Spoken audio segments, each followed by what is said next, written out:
Welcome to And Also, where Kirk Steigler and I talk about whatever it is we feel like. Ta-da! Actually, we begin talking about the previous week's message, but then, we just kind of It wanders. follow the trail. This is season 2, episode 8, and we are assured of that this time. And we will be talking about the plague. So I've been preaching through the book of Exodus, and we have kind of taken it section by section, looking through Moses' beginning of life and looking through Moses' entrance into his calling. And this past week I talked about the plagues. So the plagues are a lengthy passage, chapter 7, 8, and 9, kind of cover 9 of the 10 plagues. We're not going to talk about the last plague because that... Oh, that's a secret one? Well, it's not secret, but it's don't spoil it. Oh, don't man. spoil it. Oh. That's next week, but I'm not preaching next week. So you can bring up the 10th plague, but I only covered 9 of the We'll plagues. bleep that part out. It'll just be long bleep noises. As for the plague, beep, beep, beep. Yeah. But there are 10 plagues, 9 plagues in 7, 8, and 9 of Exodus, and then chapters 10 and 11 is the Passover, the 10th plague. Well, the Passover isn't and the 10th plague. Yeah, They're kind of like complement each other. bookends, maybe? Bookends, yeah.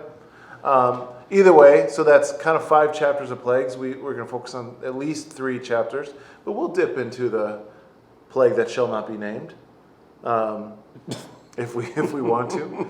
Either way, where do we begin, Kirk? That's the question I have for you. I mean, so much to work with. The thing that's kind of interesting about these plagues. So first off, a whole lot of people suffer because A nation. A nation suffers because of these plagues. So rolling back to Joseph, Okay.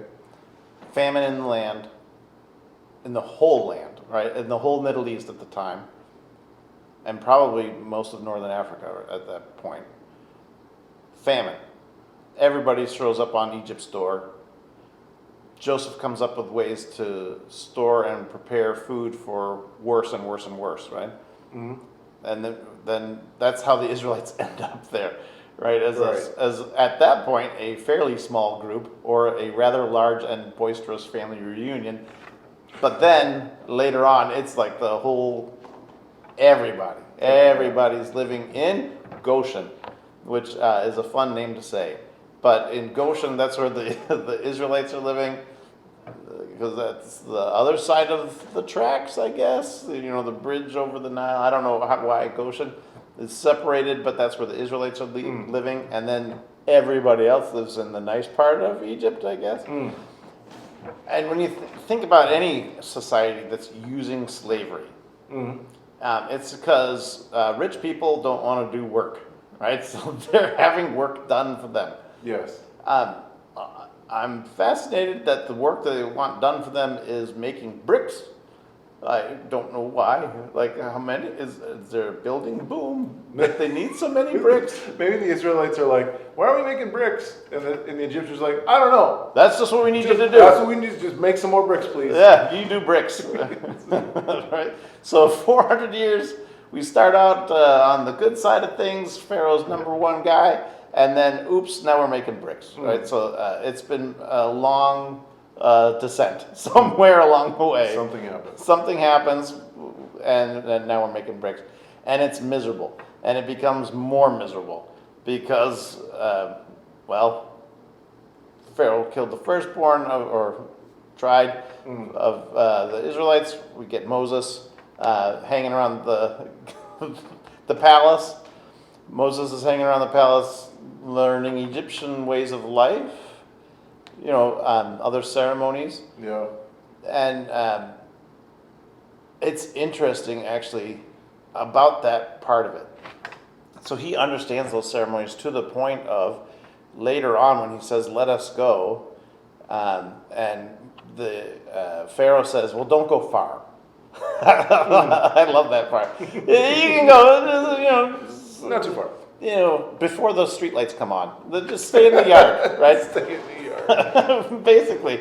So, don't go far. And Moses' response is, when we worship, we're going to make sacrifices, and those sacrifices are detestable to the Egyptians, and they'll just stone us.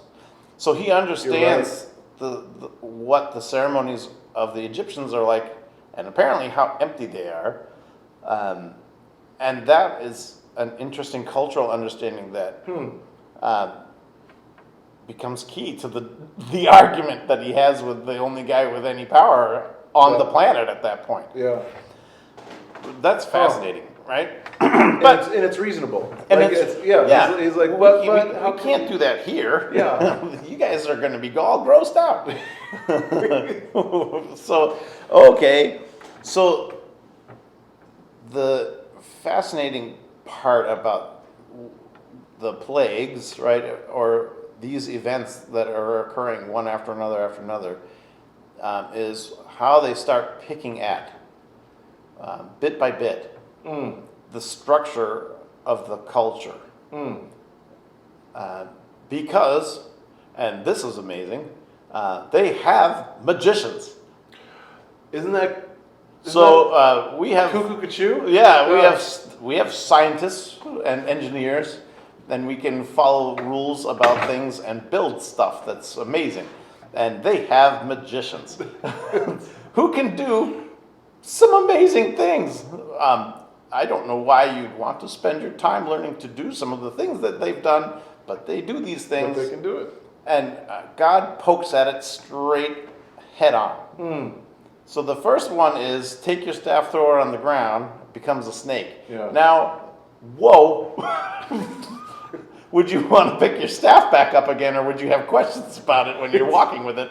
Yeah, if I shake it too hard? Yeah, like, my staff's looking at me funny. But, throw your staff on the ground, it becomes a snake. Pharaoh then has time to summon the magicians, and they come and they look and they go, oh yeah, the old staff to snake trick. We got this. Boom, throw their staffs down, and those also become snakes. Also fascinating, why does everybody have a staff? Where are they walking? In case they want to make snakes.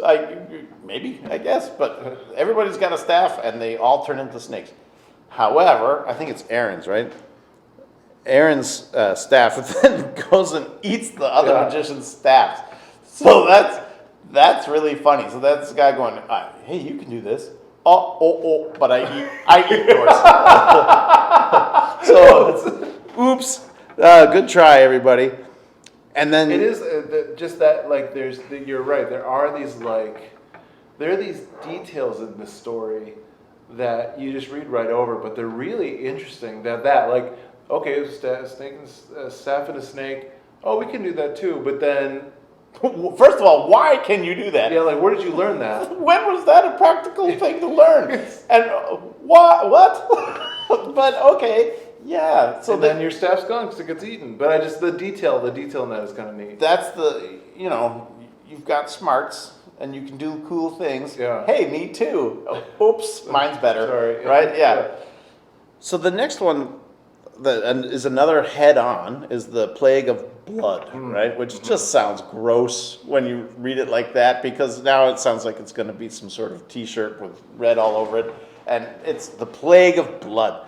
And it's not just blood, right? So many years later, we have water turned into wine at a wedding, and makes people happy. Yes. Everybody's happy. Everyone loves it. Except for Jesus, he's embarrassed, right?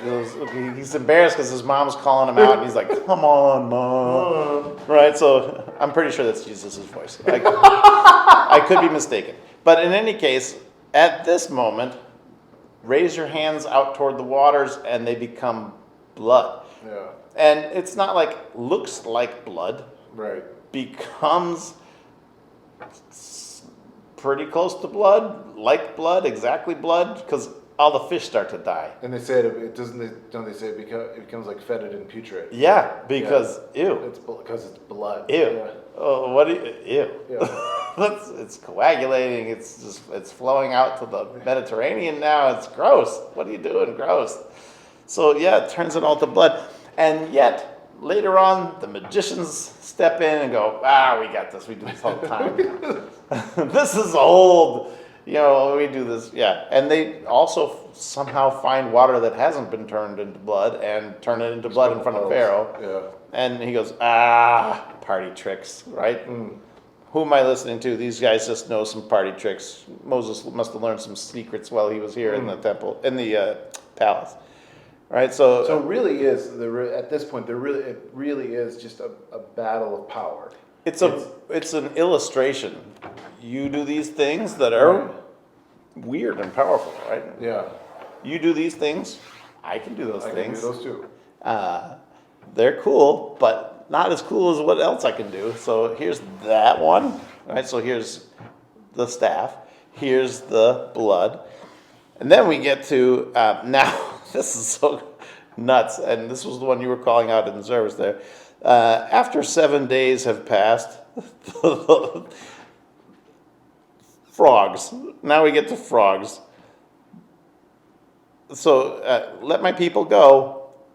Or the Nile will teem with frogs, and they'll. I love this description. How precise It is. It's great. right? Yeah. Not just there will be a lot of frogs. They will come into your palace and into your bedroom, right? Onto your bed and into the houses of your officials and on your people and into your ovens and kneading troughs. You thought you liked bread. It's going to taste a little funny. Tastes very French, but that's for people who like frog legs. No other reference. Then they said, "Hey, so stretch out your staff over the streams and canals and ponds." I mean, that's a pretty broad range there. Yeah. And make frogs come upon the land. So I don't know how one makes frogs come, but apparently the staff that was a snake is also the frog summoner. It's the frog, so it's like the Pied Piper. Yeah, it's just off you go. And frogs came up and covered the land. And then the next line, verse 7, but the magicians did the same things. And at this point, Pharaoh's going, what are you doing? I didn't ask for that. What? Whoa, put it back. I don't want more. No, there's only call out. There's no put back. There's, Put them back. so, first of all, why? Why do the magicians have the ability to summon frogs? Or who knows if there's that many frogs? Who knows at that point? Where they're just like, look, frogs. Yeah. There's already 1,000 frogs Yeah. out there. Why are you? Stop it, right? But nope, here's frogs. So Pharaoh apparently not sleeping well. Pray to take the frogs away from me and my people, and I'll let you go. Right. So it's interesting, and I think looking at how cultures form. So Egypt forms around the Nile Delta, right? So this is a place that's super fertile. There's a growing season almost all year. And we kind of read into that about how these plagues are happening as we go along, but there's a growing cycle almost all year because of how fertile the land is, and it's being constantly watered and then revigorated basically by silts as the Nile floods and recedes. So you have a culture based around what people need to survive, what they need to eat, and wealth is amassed, right? And so kings are raised up, people who get power over all this stuff, people who answer to that, and religions are formed, right? So whatever we're facing this time, it's the hippo gods. That's it. There's hippos. It's gator gods. We got gator gods. We got snakes. Yeah, frogs. Snakes. We got birds. We got all kinds of stuff. So each one kind of falls in and out of prominence. Sun god takes over later on, right? But Pharaoh becomes godlike, right, in the rankings. And that a mass of power around food, right? You have to protect it. Yeah. So protecting the kingdom, protecting the food source, protecting the source of wealth. That's it. So now that allows for funding to develop other technologies, right? They create the chariots.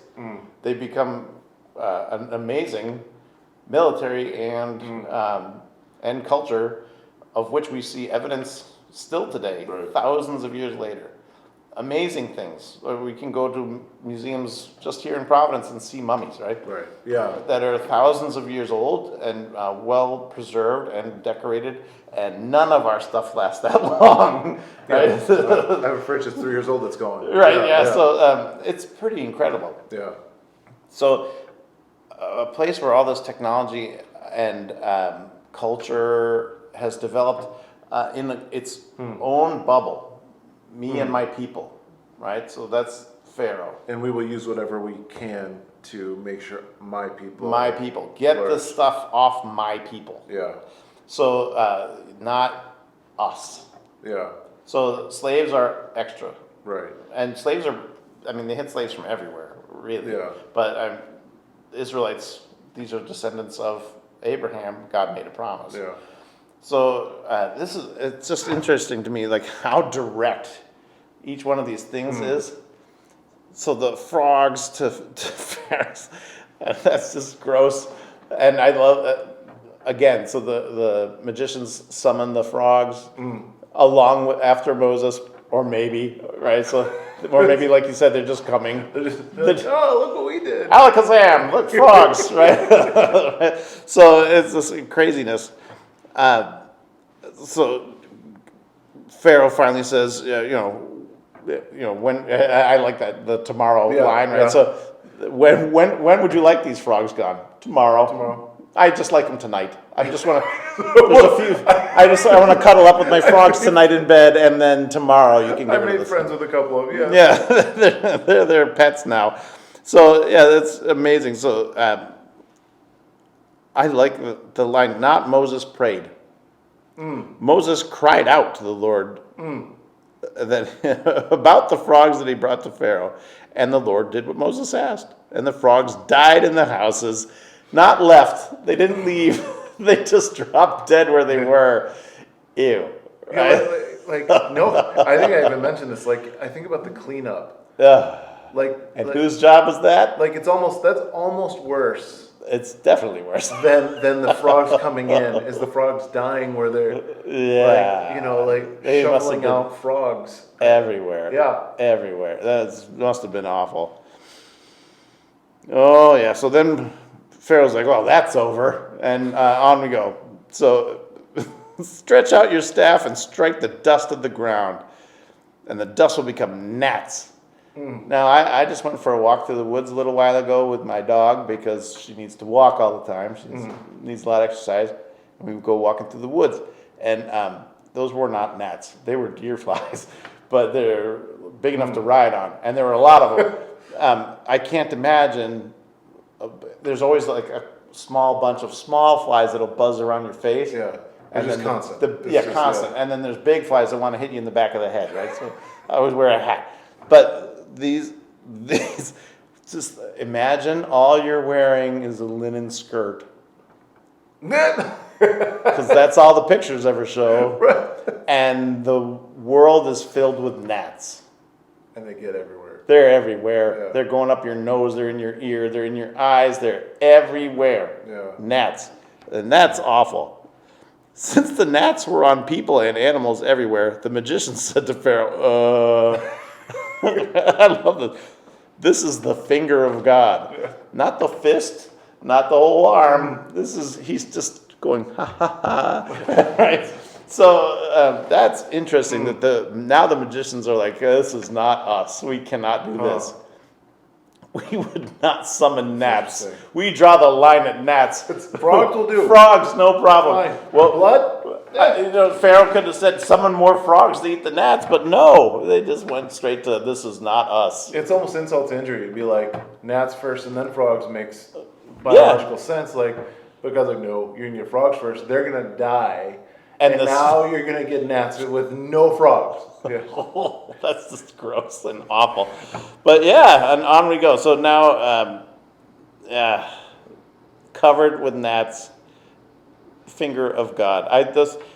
You know, there is a German phrase that means finger of God, if I'm not mistaken, that is in reference to when it's a cloudy day and light breaks through in a beam. Oh yeah. And I'm pretty sure that the translation is finger of God, that when you see the big Yeah. light beam through clouds. That's different Yes, than this. that we like. Yeah. That's the good finger of God. This is the bad finger of God, which is gnats. I do like it. It is interesting to like because I like it's an interesting perspective to focus on the magicians,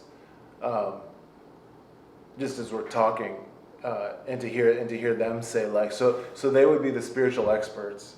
That's who Moses or Pharaoh's calling on for spiritual advice or tricks. See, yeah, And I they're don't think doing it's it. spiritual. I think at that point he's just, look, we can do tricks. Yeah. We know lots of tricks. Yeah. We got the best and the brightest. We can do well, but We the can fact, do frogs. We can do blood. We can do snakes. We can't do gnats. Right. But the fact that they're who Pharaoh calls upon for, they're the magi for advice. Yeah. And that they get to a point where they're like, it's finger of God. We can't. This is we beyond can't- us. We Yeah. can't touch it. So that's interesting because now it's disassembling the power structure, right? Because he could lean on these guys to Yeah. face whoever until now, Oh, that's true. Oh, that's interesting. right? And are you saying then that God starts with the magicians to kind of disassemble them? Because if you're gonna, start with the dissenting voices, right? Because they're gonna be the guys in the background going, we can do that, Yeah. right? And now they're the guys who are saying we can't do that. Yeah. Oh, that's interesting. So now Pharaoh's like, well, maybe. So it gets worse because why not? Now there's nothing to eat the flying insects. All the frogs are gone, and you're around nothing but water source.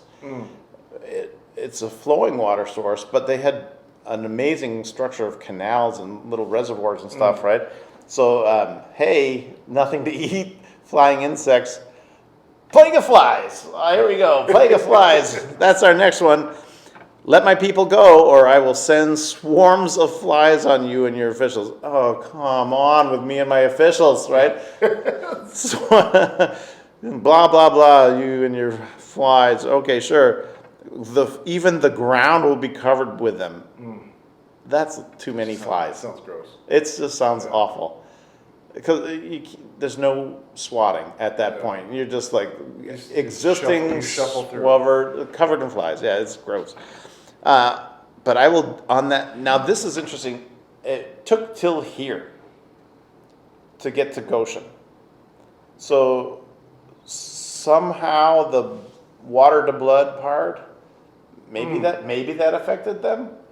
But I don't know where the magic guys got their water in order to perform the same exercise in front of Pharaoh. Maybe it was there, maybe it was somewhere else nearby, but somehow they found clean water. But now this is being very deliberate and distinct. So did the gnats go to Goshen? Because that's miserable. Because then the Israelites must have been like, Moses, what in the world, man? Come on. We already have to get our own straw. Why the gnats, right? So, or the frogs? I mean, does that happen to them too? We don't know. Yeah, I don't know. Good question. But here, there's a distinct line drawn. I'm not going to have gnats flies go to Goshen, but they are coming to you in your high and mighty tower here on the Egypt side of the land. So now we begin to see Yeah. like specific protection. You guys in Egypt are all going to witness. It's specifically you, because I mean, what's a fly's thought process really? Find stinky thing, and now it's stinky, right? Yeah, But plenty of stink. right, so that's it. Somehow it's fine. These flies are going to target just Egypt, just the Egyptian kingdom area, and then the Hebrew section is set apart, which is amazing. That's pretty incredible. So, and the Lord did this. That's verse 24. It starts with a conjunction. And the Lord did this. dense swarms of flies poured into Pharaoh's palace. Oh gosh, I can't even imagine. Yeah. It just sounds It's awful. a horror movie. Yeah, it is a horror movie. And Pharaoh summoned Moses and Aaron, go sacrifice to God here in the land. And that's where this line comes up. It would be detestable to the Egyptians, right? Yeah. So, and that's interesting. Like, why? What about the sacrifice would be detestable? What was different? Something's culturally different. Enough. So, yeah. Yeah. I will let you go offer sacrifices to your God in the wilderness, but not very far. Now pray for me.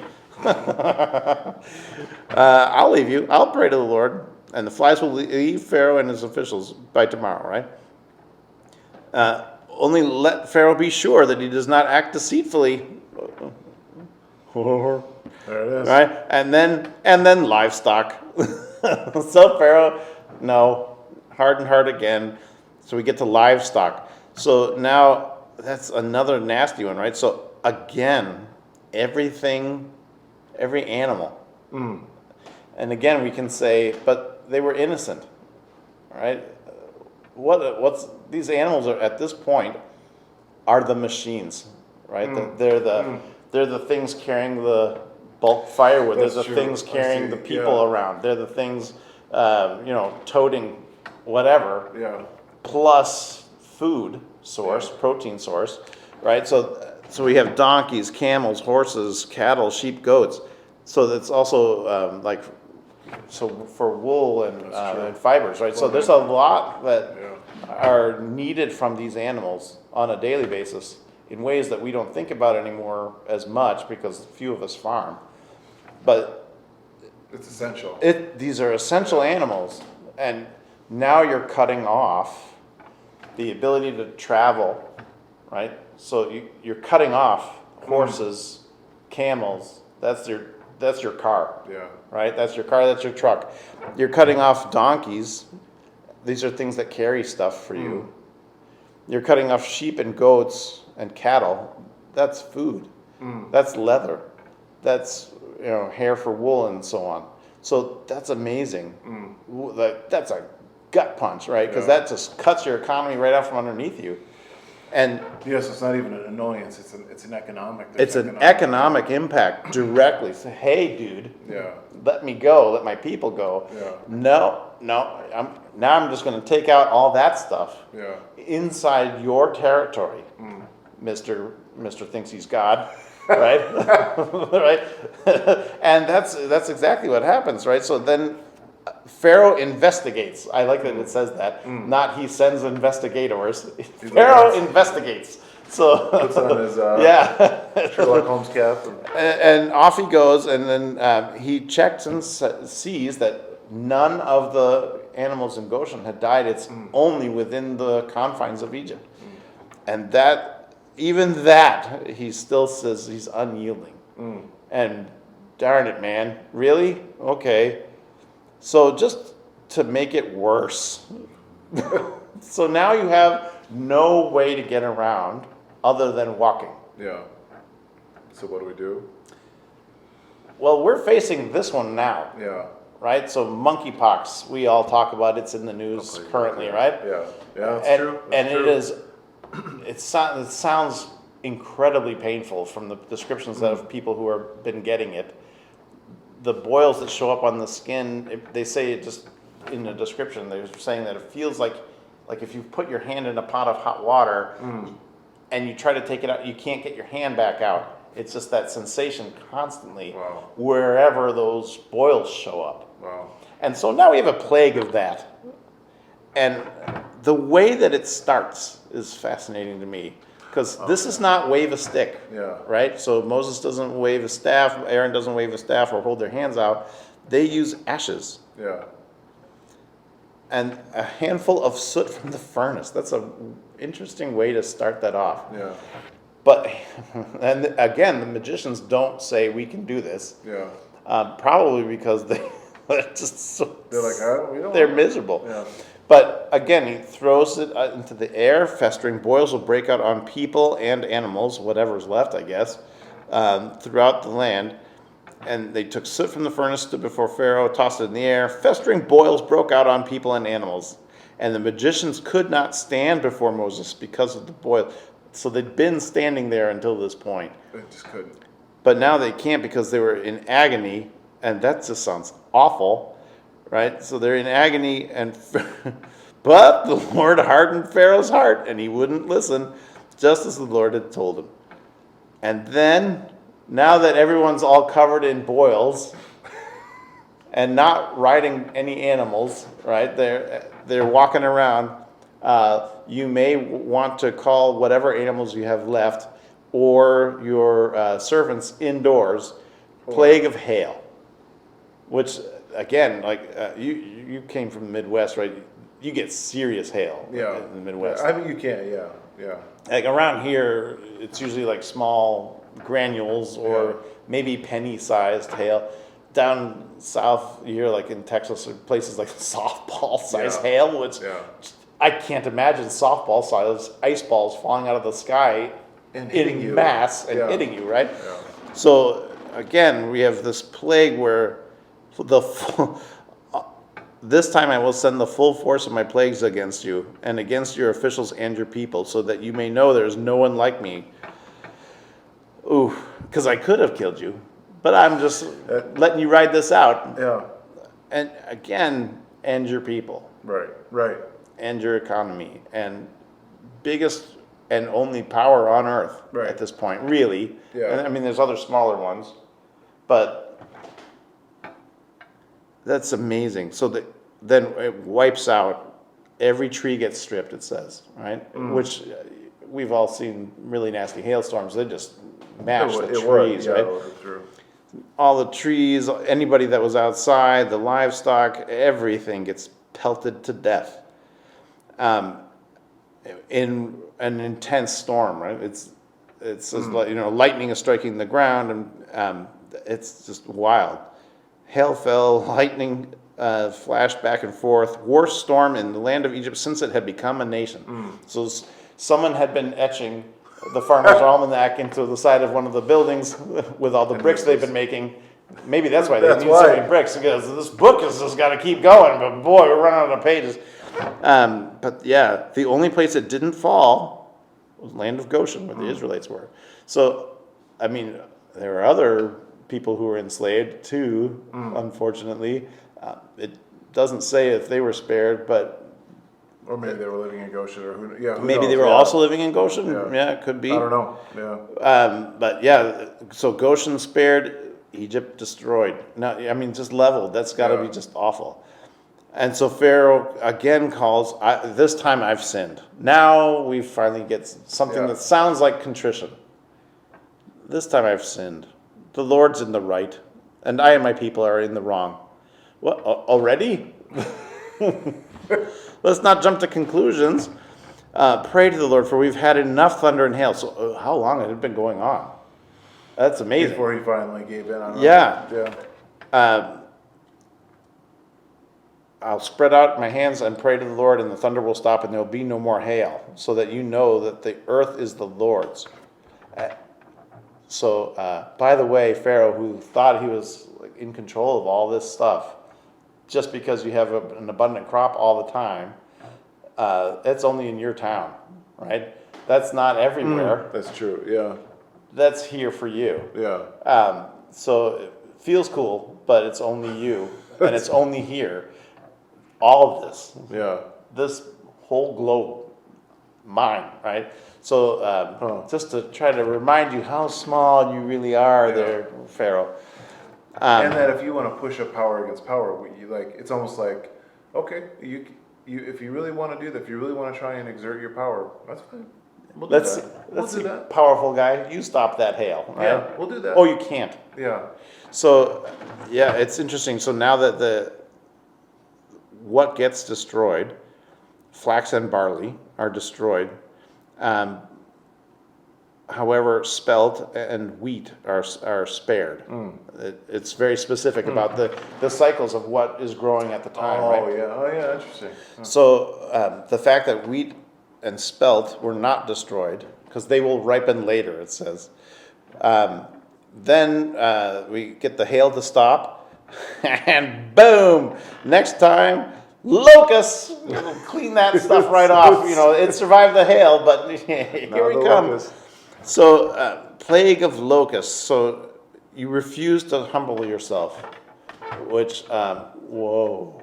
Like if you ever hear God say that to you, it's a really terrible day. It's a hard day. Yeah. But you refuse to humble yourself. How long? Right? Let my people go. And if you don't, locusts into your country tomorrow. So your only source of income left, right? Because this Yeah, is what sure. you're exporting. This is what you're selling to people is your grain, right? This is how you're making your money through slavery. But you're making your money by selling grain. There's 2 crops left. Yeah. Not tomorrow. No, I'm sending locusts in to clean that right off. So that's just amazing. Do you not yet realize that Egypt is ruined? That's so just chipping away at Yeah. what Pharaoh thought and what was being propped up by his officials, Yeah. right? At what they all were hoping was the structure of their country, the thing that made them a superpower in their region, the thing that they could be proud of, right? The thing that could, and almost the thing that couldn't break. The thing that couldn't break because look how amazing and eminent it is, right? Yeah. And then just knocked down. And then now Moses describing who he needs to take with him, and Pharaoh's like, hey, no, only the guys. Only the guys go. Leave your women and children here with your livestock. I know you're up to something. Yeah. All right. And Moses is like, all right, locust. Here we go, locust. Locust it is. And sure enough, there's a big wind coming from the east, it says, and then locusts blow in and en masse, right? Destroy everything left by the hail, which could be almost nothing except for the wheat and spelt that we know Whatever it about. is, it gets. Oh, let's not do that, please. Beep. Sorry, phone wandered off. So then after that, anything that's still growing, which is almost nothing, right? The locust, this is interesting actually. I like this part of this story at this moment. Until now, things that come and invade as a plague, right? We get gnats, we get flies, we get frogs. They just die in place. But this one, Lord changed the wind to a very strong west wind, which caught up the locusts and carried them into the Red Sea. Not a locust was left anywhere in Egypt. So this one gets cleared out very specifically, right? And there's no locust left. Yeah. That's interesting. But still, Pharaoh says no. And then we get to darkness. So darkness that can be felt. Yeah. That's creepy. Yeah, it's a neat description, isn't it? Right? So, I mean, the swarm of flies was super creepy, but darkness that can be felt. Yeah. Ooh, what is that? And then you only think about it as an economic. You've been going through this. I've been thinking about the magicians, but then also the economic Devastating consideration. impact. Yeah. Well, but it's like it's not only thing after thing, because that's honestly they probably would have been thinking economically, thing after thing. So what wasn't finished here by the hail, the locust came in. Now they have no darkness. There's no chance to regrow anything anyway. No chance of regrowing. So, and everything, in the cosmos, everything is, God is speaking against not every, but some of the bigger gods the Egyptians would have worshipped. However, the consequences of this are like economic devastation. So it's like, everything's destroyed. Well, maybe we can regrow it. I guess maybe, plague of darkness. So it's like, it follows one after the other. It's really interesting. Yeah, it's to take a country that was the wealthiest, Yeah. the preeminent country at that point, to just piece by piece by piece disassemble it. Yeah. That's just nuts and amazing that anyone would want to go through that. And after suffering all this, skipping ahead to the forbidden part, everyone's happy to see them leave and gives them gold and silver. Right, just to finally. Thanks for coming. Here's Yeah. your parting gift. Yeah. Right? What in the world? That's amazing. Right? To have turned the people around. But go allow us to have our sacrifices, or we're going to leave you in the dark. No one could see anyone else or move about for 3 days. Yeah. Yet all the Israelites had light in places where they lived. That's amazing. Yeah, that is. Yeah. Like, that's not just a cloud. No, Right? yeah. I mean, Yeah, maybe- that's not just fog. That's darkness, Yeah. right? And that's amazing. Yeah, I was thinking about what caused that, but yeah. Yeah, so that's supernatural darkness. Yeah. So we got to go. Let us go. This gets cleared out. I will never appear before you again. Okay. If you let us go. Oh, no. Plague of the. Oh, and Of now the we're at the. firstborn. Now we're at the 10th. Yeah. So yeah, now it's deadly serious. So before it was suffering and injury and probably a bunch of dead slaves and a whole lot of dead livestock, but now we get down to the firstborn. Now it's almost like now it's personal. Like now it becomes like. So God now waits. there can be no Right. chain of your leadership passed down, Right. right? So we're taking out who you would have had next in line, Yeah. since you have this culture of building the pyramids, right? So the pyramids are giant gravestones, Yeah. giant markers of how great this king was, right? That's true. Yeah. So, That's true. and they take a long time to make. Yeah. So one is constantly being built during your lifetime for you when you pass, and then you start your sons and so on and so on and so on down the chain, right? So taking away that firstborn, they're never going to get one. And then it takes away their chance at the pharaoh role and all that Yeah. implies.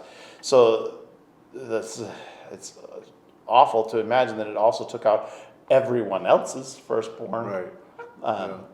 And this is the part that we're bleeping out, by the way. This Well, I would say this, and then we'll Yeah. wrap up with this. You know, there's parts of the story that actually they're hard to stomach, right? They're hard. It's awkward. Awkward is not the right word. It's uncomfortable to read. You know, I'm reading through Job right now as well, and as I read through Job, I'm like, it's uncomfortable to read. And the more I read these kind of stories, like instead of kind of it being like,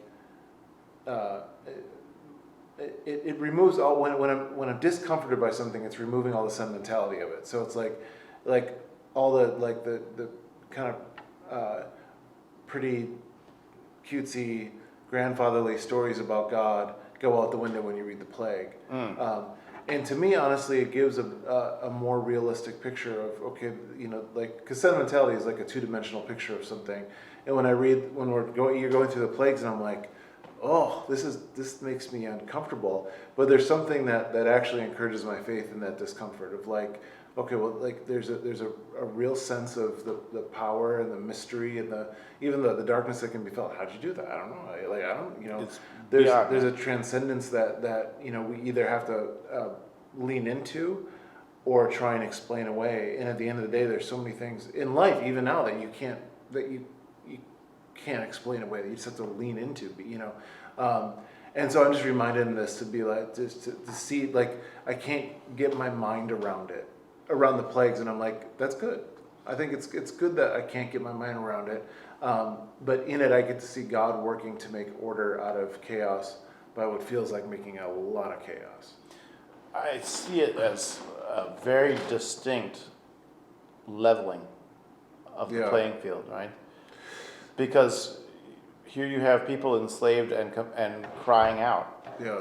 and now and people who are just enjoying the fruits of that labor now That's also good. crying out and in the misery that they're being put into. And then just picking apart what was a great nation. These people helped build, right? Yeah.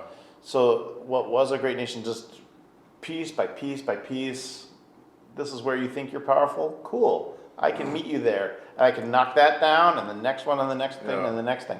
If you built it with slave labor, I can take it down. Take it all right Yeah. away. And the culmination of it all, what's the last thing they have left, right? So they've gone through all the food producing. They've Yeah. gone through all the mechanical pieces of it. The only thing left is military, right? That's their last might.